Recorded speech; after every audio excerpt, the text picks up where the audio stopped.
இன்னைக்கு அந்த character role அப்படிங்கிறது ரொம்ப ரொம்ப இம்பார்ட்டன்ஸ் கொடுக்கப்படுறத நீங்க எப்படி பாக்குறீங்க? இன்னைக்கு மட்டும் இல்லை, நீங்கள் வந்து நீங்கள் பார்த்தீங்கன்னா அப்படி பார்த்தா இன்னைக்கு கம்மின்னு தான் சொல்லணும். அப்போல்லாம் இன்னும் ஜாஸ்தியாக இருந்தது. நீங்கள் வந்து Janagaraj sir, V K Ramasamy sir, நிழல் ரவி சார், இந்த மாதிரி நீங்கள் கேரக்டர் ஆர்டிஸ்ட்லாம் ஃபுல்லாக ஒரு லிஸ்ட் எடுத்திங்கன்னா அவங்களுக்கு ஒரு ஐகானிக் பர்ஃபார்மன்ஸ் இருக்கும்.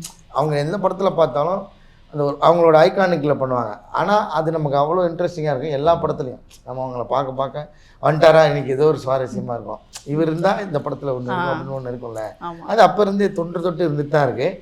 இப்போ வந்து என்னென்னா அந்த கேரக்டர் ரோல் பெர்ஸ்பெக்டிவில் கதையை பெருசு பண்ணுறாங்க.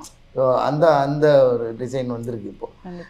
அது ஏன்னா இப்போ உலகத்தில் வந்து எண்ணிக்கையாக பார்த்தா எளிய மனிதர்கள் தான் அதிகம், சிம்பிளாக இருக்கிறவங்க தான் ஜாஸ்தி. நீங்கள் வந்து உலக அழகி ஒரு உலகத்தில் ஒருத்தங்க தான் இருக்காங்க, மீதிய பேர்லாம் அழகி இல்லையான்னு எல்லாரும் அழகி தான். அப்போ அவங்களோட இயல்பு வந்து சினிமாக்குள்ளே சொல்லும் போதெல்லாம் இன்னும் நெருக்கமாக பார்க்குறாங்க. அது வரவேற்கப்படுது நான் நம்புகிறேன். அப்படி தான் இப்போ என்ன மாதிரி காமனாக இருக்கிறவங்க எண்ணிக்கை தான் அதிகம்.